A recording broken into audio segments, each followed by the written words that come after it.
Good morning. It's Saturday as we end the month of November. Kind of a mixed results this week. Corn down 7 cents for the week ending November 22nd. Soybeans up a penny. Big up day Monday helped that. Chicago Board of Trade wheat down 2 cents. Minneapolis down one. Almost no movement, but we certainly are doing something on the charts, which I will spend most of the time showing you. There was some movement in live cattle. February down 475, feeders down 632, certainly looks like a top. And gold down $15, silver down 0.773 for the week. These are the markets that are all susceptible to top. I think it's clear in cattle that they have topped the market. In gold and silver, still a possibility, but not as clear. Crude down $1.89 for the week as the Ukraine war looks like it's winding down.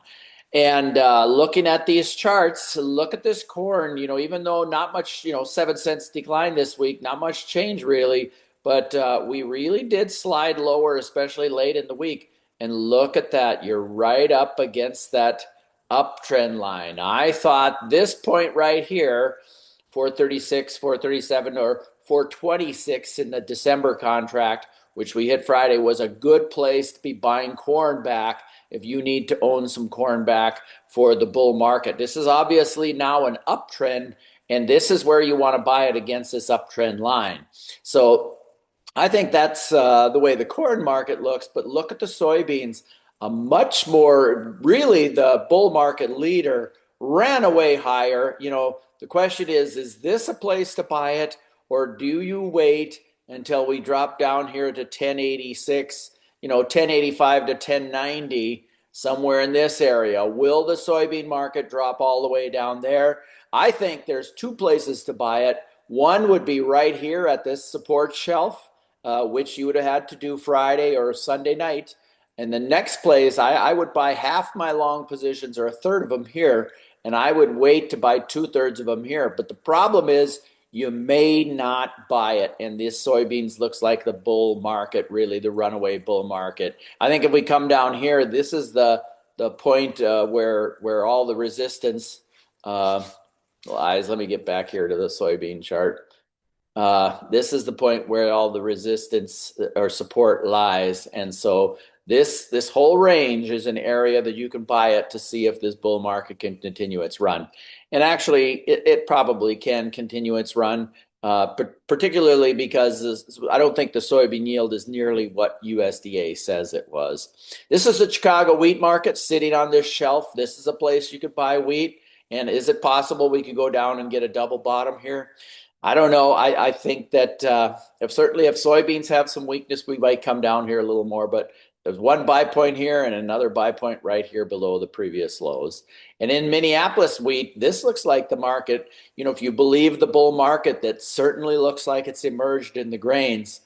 This looks like the market that has done the least from the bottom. So you're buying here within, a dime, 15 cents of the bottom. And look at all this upside potential you have in wheat before you even get back to the year's highs. And look at what we've already done in soybeans. We've gone to 18-month highs. So this is certainly the lagger in the marketplace, the Minneapolis spring wheat market.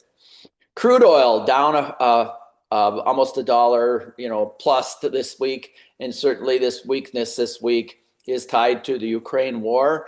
There's like a 28-point plan that the United States has proposed to end it. I think that was negotiated with Russia in Alaska and in subsequent meetings. The European Union is absolutely crazy. They want to continue funding this losing war. The Ukrainians have lost 4 provinces. The peace agreement says basically they give up the territory in the two Russian-speaking provinces. I believe it's Donetsk and Luhansk, and they get back the territory that they've lost in other parts of Ukraine, other than those 4 provinces. 2 of the provinces Russia has taken completely. Those other 2 are where the industrial part is. They haven't taken it all, but Russia is really winning that war badly right now. Ukraine is giving up.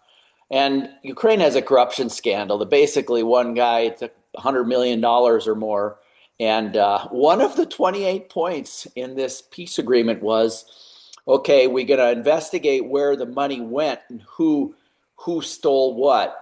And the Ukrainians made them take that out and give them amnesty over any of the crimes they had stealing the money, basically, that the United States and the Europeans supported them. So I'm sure Mr. Zelensky wants that because him and his buddies have taken plenty of money. They want to keep it, basically. And this has been, you look at all 28 points. One of the other points is within 100 days of signing this peace agreement, Ukraine has to hold an election.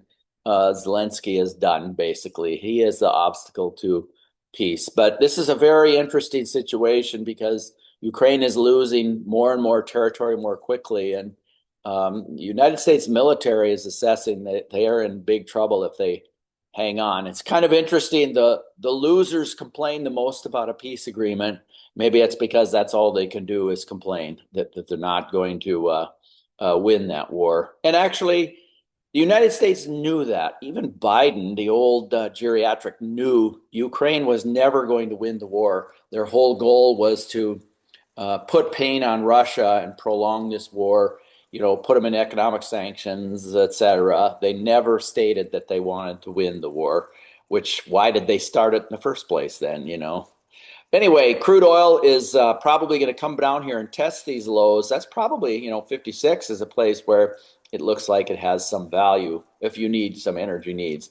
Gold, I talked about gold, maybe topping, you've certainly rallied it back. You got a nice retracement, but we need to drop to new lows here, new recent lows to get that into a downtrend. So far, that's not happening. And actually, in silver's case, we went and made new recent highs. And if we stop going down here, you still have higher lows. So the silver market looks least likely to have topped at this point.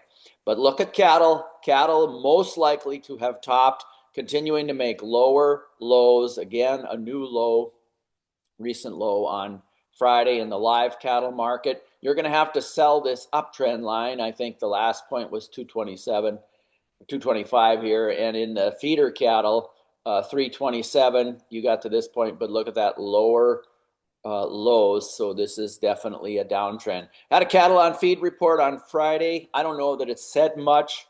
Basically, on feed was 98%, just a little more than the trade anticipated. Placements less than the trade anticipated by 2.2%.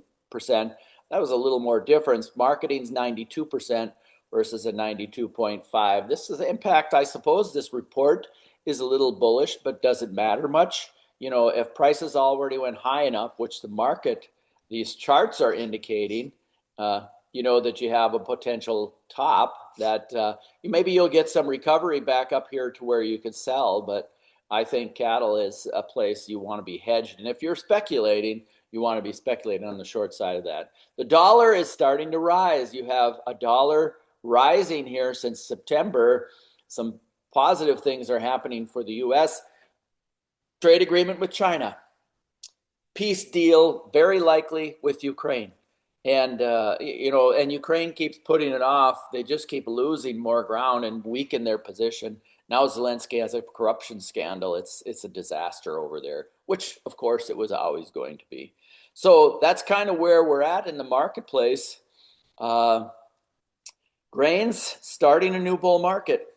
We have trade agreements. We're ending wars all over the world, and that usually means prosperity. Grains are at basically near the bottom 20%, maybe 15% in some cases of their historical range. Even soybeans still in the bottom 25%, even though we've rallied $1.50 the last month and a half or so. So other markets at the highs, cattle, of course, gold, silver at historic all-time 6,000-year highs. So obviously those are at two different places right now. So we'll see if these trends can continue. But as we end November and go into Thanksgiving week, it looks like things are certainly improving on the grain sector. Hope you have a great weekend and good marketing.